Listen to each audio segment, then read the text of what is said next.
to mark its first year of existence, the Family Empowerment and Youth Rehabilitation Program of the Wife of the Governor had Friday treated its supporters and friends to a gala night. The event, which took place at the State Banquet Hall, Government House, Uyo, saw the organization dole out awards to its benefactors. Government House Bureau Chief Colonel Edward Ferty reports that Governor Udom Emmanuel was conferred with the Pillar of FAREP Award. The report.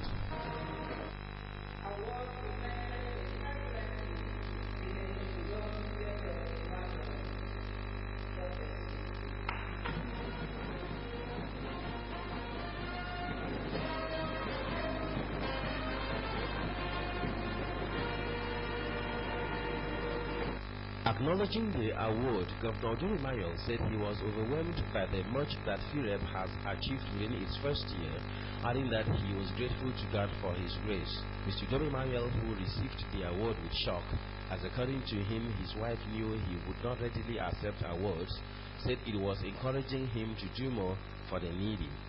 While encouraging those who are out to support FAREP in the days ahead, he said the period of hardship should spur many to do more for posterity.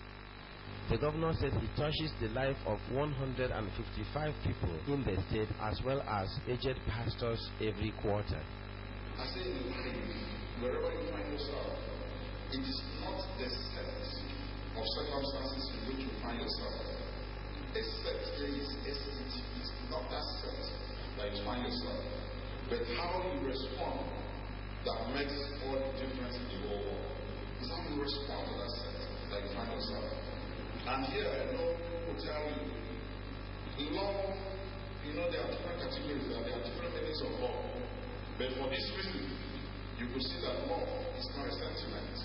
Love is a strategy. And today I see a love in the form of strategy and not a sentiment, which is why the person to know that. The initiator of the program, Mrs. Martha Udom Emmanuel, said the night was organized to appreciate God for using her to touch the poor and to thank the organization's partners as well as her husband, whom she said was a great encouragement. Mrs. Emmanuel, who presented a chronicle of the organization's achievements within the first year, promised that the organization will record more in the years ahead. I just want to tell God thank you for the name FAREP Nation Fund. If it had not been the Lord who had given us the strength, the good health, the resources, I don't think what you are seeing on the page would have been possible. But to God be the glory that despite the late resources in our nation, we are still able to do what you just saying, and that was made possible through your support. The coordinator of the organization, Mrs. Imi Yang, said the organization, though laden with great challenges, was within the first year able to touch many lives. Mrs. Yang, who listed achievements to include empowerment of multiple birth families, girl-child education, return to school, skill acquisition and youth development, among others, thanked sponsors for their support. It is 1 year when our journey in 1 year has been collaged into an anniversary of serving and restoration of hope. It was a journey for which the founder of FAREP, Her Excellency Deaconess Martha Udom Emmanuel, was well prepared. FAREP therefore became an extension of her passion to supporting and inspiring people to realize their potential. Among those also honored by FAREP were Elder Etienne Robert Ukud, who got FAREP Man of the Year for taking initiative to donate land for FAREP's project, and a Pro Health represented by Dr. Etukudo for partnering with FAREP to provide free healthcare services. Others are the Nimet Pharmaceutical Company and MTN Foundation. The event was spiced with different entertainment carefully planned to make the night a memorable one. Colonel Adam Efreti reporting. The Deputy Governor, Mr. Moses Ekbo, has acknowledged the contributions of the Prelate Emeritus of the Methodist Church Nigeria, Dr. Sunday Mbang, and other clergymen towards the development of the state. He was speaking at the 80th birthday anniversary of Dr. Sunday Mbang, which took place at the Methodist Cathedral, Liverpool Road in Eket. Patience John covers the story, and here reports. The Deputy Governor, who expressed gratitude to God for sparing the life of Dr. Mbang, said while in his active days in the Lord's Vineyard, he contributed immensely in attracting souls to Christ through preaching. Mr. Ekbo said the state has also enjoyed spiritual blessings from God through the work of clergymen in the state, and wish him longer life and good health. Favor with a good progeny, of quite a church pastor, of royal blue blood descent. The young man was determined to challenge the winds. And like the eagle, he has soared beyond the storms and triumphed by divine grace. The Senate Minority Leader representing Akwa Ibom Northwest, Senator Godswill Akpabio, elogiized the qualities of Dr. Mbang, describing him as God-fearing. He thanked God for keeping him alive for 80 years. We, your sons and your children and mentors, we are praying for you. And we are praying because you are a good man, not taking for granted. Everything we have in life is in the man. It is our relationship with God that matters. And that is what we are talking about. Speaking on the need to depend on God for everything in life, the General Secretary, World Methodist Council, Bishop Ivan Abraham, advised Christians to continue to put their trust in God for direction and blessings. We often say that the consumer is clean or green, but we need to extend ourselves beyond self-interest and insulate individualism. The celebrates of Dr. Sunday Mbang appreciated God for his mercies on his life and family, thanked guests and well-wishers for honoring him. If there is anything that has kept me alive till today, is the love of God. I love God, and so God loves me. And the secret is that if you love God sincerely, God definitely will love you. Guests later gathered for merriment where Dr. Generian caught his birthday cake. Comedians and guest singers spiced the day while prayers were offered for Dr. Mbang and family. The state government is partnering Samsung Electronics in providing computers to schools in the state. The Commissioner for Education, Elder Aniek Anakwan, stated this while speaking in an AKBC Current Affairs program unveiling the mandate. The details. He said about 50% of schools in the state are benefiting from the exercise in the first phase. He also said that the Technical College, Abak, and Uyo High School are among the beneficiaries in the pilot program, adding that 50 teachers are undergoing training on ICT as part of the scheme. The Akwa Ibom State government has supplied computers with over 500 to our schools, just to ensure that we gradually introduce computer into the school system, because presently external exams like JAM is now computer-based. In addition, we have a partnership with Samsung, a partnership that came through the Breast Commission, and Samsung is ready to partner with the state government, and as a pilot, they have completed the installation of 50 computers in Uyo High School, just as a pilot, and thereafter they are training over 50 teachers free of charge.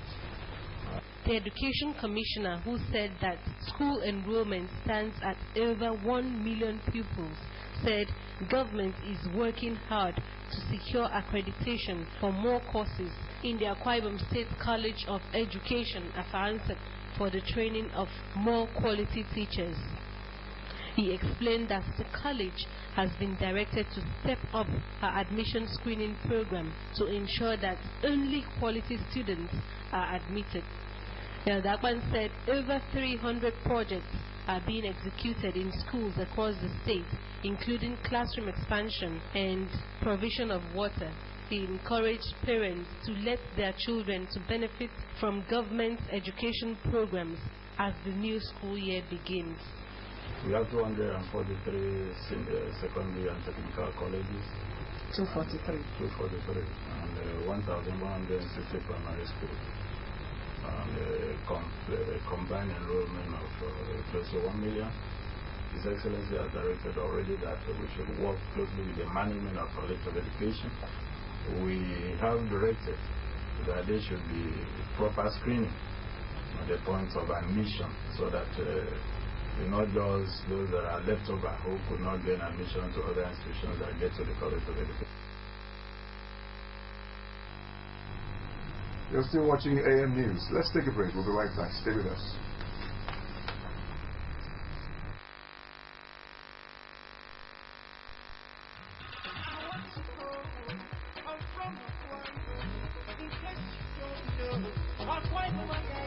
On September 23, 2016, Akwa Ibom State will be 29 years and Nigeria will be 56 on October 1, 2016.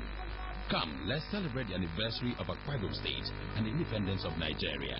Oh yes, Akwa Ibom State has come of age with unprecedented developmental strides in all sectors of economy, ranging from world-class infrastructure to human capacity building. Come, let's celebrate the superior performance of our dear Governor, Mr. Doni Emmanuel, who has reinvented the Dakar spirit on the people of Akwa Ibom State, and President Muhammadu Buhari, who has promoted transparency and accountability in the governance of Nigeria. On these auspicious occasions, Akwa Ibom Broadcasting Corporation, AKBC Radio and Television, has allocated its airtime to all ministries, departments, agencies, captains of industry, investors, political parties, politicians, religious organizations, local government transition committee chairmen, and the good people of Akwa Ibom State to send congratulatory messages to the governor of Akwa Ibom State and President of Nigeria. Business entrepreneurs can also advertise their goods and services through this medium to their target audience at a discounted rate. Come, let's celebrate these anniversaries together. Akwa Ibom at 29 and Nigeria at 56. For details, contact the Directorate of Marketing, AKBC, Timdodoma Avenue, Uyo, or call 0803 773 5324, 0802 784 3050, 0803 508 3452, and 0802 357 9166. Akwa Ibom, Dakada.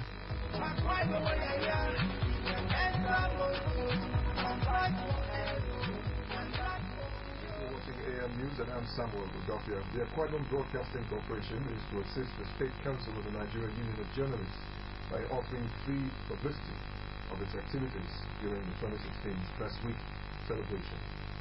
The Director General of AKBC, Pastor Anieti Kwe, stated this when members of the NUJ Press Week Planning Committee visited him in his office in New York. Happiness Sunday found in the following report. Pastor Kwe noted that AKBC has a responsibility to support good causes, reiterated the station's resolve not to relent in its avowed commitment. While describing journalism as a noble profession, he emphasized that practitioners should live above birth and charge the leadership of the NUJ to rid the profession of quacks. AKBC is committed, like you have pointed out, to good professional practice, and the staff of AKBC will good for AKBC. Therefore, we see ourselves as strategic partners. Let me give you a quick take concerning giving you free publicity of all your press week activities. I think you can be assured of that. Responding, the chairman of the 2016 NUJ Press Week Planning Committee, Elder Ede Okpo, appealed to the DG to sponsor different categories of award, including the Editor of the Year, Newspaper of the Year, Feature Writer of the Year, Sport Writer of the Year, as well as Crime and Investigative Reporter. Other awards, he said, are Broadcast Station of the Year Radio, Broadcast Station of the Year TV, and columnist of the year. Elder Okpo, who disclosed that the week will hold between December 5th to 9th, commended the AKBC for its adherence to promotion of high ethical and professional standard of journalism, balanced and factual news reportage, as well as other programs that are public interest. Let me use this opportunity to intimate you that the Press Week celebration is an annual ritual of the Nigeria Union of Journalists and Private State Council. And this year's week is built to hold complete on 9 December 2016. Praying for leaders in Nigeria rather than complaining has been advocated as panacea for overcoming the economic recession and security challenges facing the country.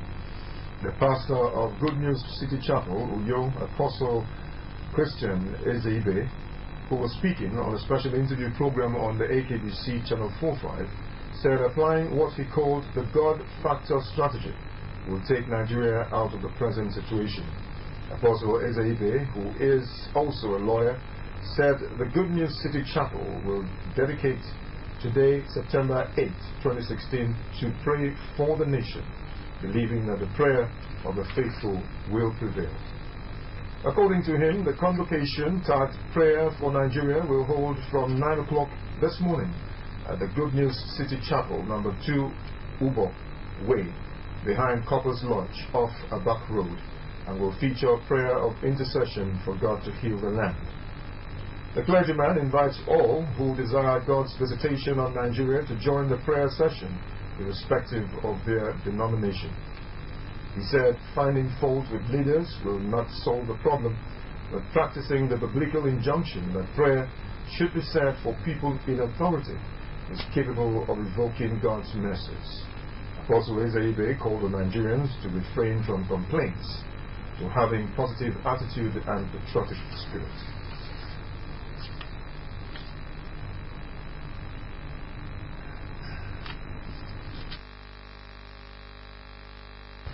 At a time, very critical time like this in our nationhood and the experiences we are going through as a country, as a people, we can't overemphasize the aspect of the God factor. That's where the issue of involving God in our national life is important. For us in Good News City Chapel, by extension Good News Community International, we choose to dedicate this service on the 18th to Nigeria, to pray for Nigeria, to pray for the well-being of Nigeria, to pray that God should reverse some trends of some things that are not working out as much as they should work.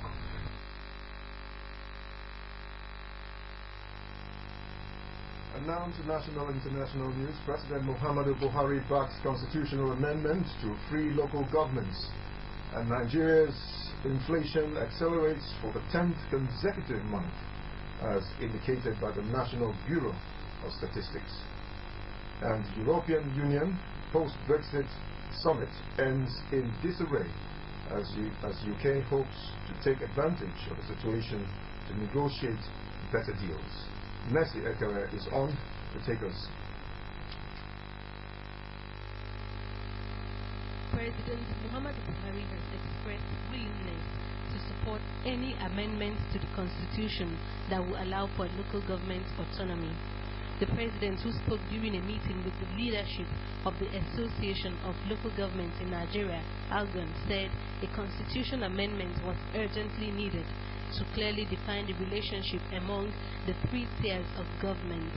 He advised the ALGON executives to hold consultations with their people and lawyers with a view to presenting a bill that will seek a constitutional amendment to free the councils from the states. ALGON presented a 6-point demand to the President, which included the repayment of 3.2 billion debt and the need to ensure sovereignty of local government administration in the country. The federal government says it has launched a fresh bid to rescue the kidnapped Chibok schoolgirls. The Minister of Information and Culture, Lai Mohammed, said previous efforts to bring back the girls were frustrated by disagreements among the insurgents and middlemen who exploited the process for financial gains. The minister said government and its security agencies remain committed to ensuring that the Chibok girls are safely released in fulfillment of presidential mandate. A report released by the National Bureau of Statistics (NBS) indicates that the Consumer Price Index, which measures inflation, increased by 17.6% in August, with 0.5 points higher from the 17.1% rate recorded in July. According to the NBS, the highest increases in August were seen in solid fuels, vehicle parts, books with stationeries, and clothing. The report also indicates that the food index increased by 16.4%, that is 0.6 points higher than the 15.8% rate recorded in July. In addition, the report stated that urban and rural prices continued to rise in August, urban index increasing by 19.3% from July's 18.9%, while the rural index increased by 16.1% in August from July's 15.5%. The National Examination Council (NECO) has released the 2016 June-July Senior School Certificate Examination results. NECO Registrar Professor Charles Uwakwe said there is a 1% increase in the general performance of candidates this year compared to that of last year. He said 88.51% of the 1,022,474 candidates that sat for the examination got 5 credits and above, with 84.54% having credits and above in English language and 80.16% having credits and above in mathematics. On the foreign scene, European Union officials, citing a confidential conversation with Britain's Prime Minister Theresa May, have revealed that Britain is likely to begin its EU exit talks in January or February 2017. European Council President Donald Tusk said that the Prime Minister had told him it was quite likely that she would be ready to invoke Article 50 and begin the 2-year formal exit process either January or February 2017. Mr. Tusk was speaking at the end of an emergency summit in Bratislava that ended in disarray when Italian Prime Minister Matteo Renzi refused to share a stage with his French and German counterparts, while Hungarian Prime Minister blasted Germany over its migration policy. UK's Brexit negotiators are hoping to exploit divisions between EU states in a bid to extract better deal from Brussels when Britain finally leaves EU. That's our package this morning, and now to go the top stories. There are indications that there will be low-key celebration of the 29th anniversary of the creation of Akwa Ibom State. Governor Dom Emmanuel dropped a hint in Uyo. Also, President Muhammadu Buhari is backing constitutional amendment for local government autonomy. That's our package. Thanks for watching. You can also watch AKBC TV News online by logging on to akbconline.org or follow us on Twitter at AKBC45 or on Facebook at AKBC Channel 45. Thanks for watching. Have a great day.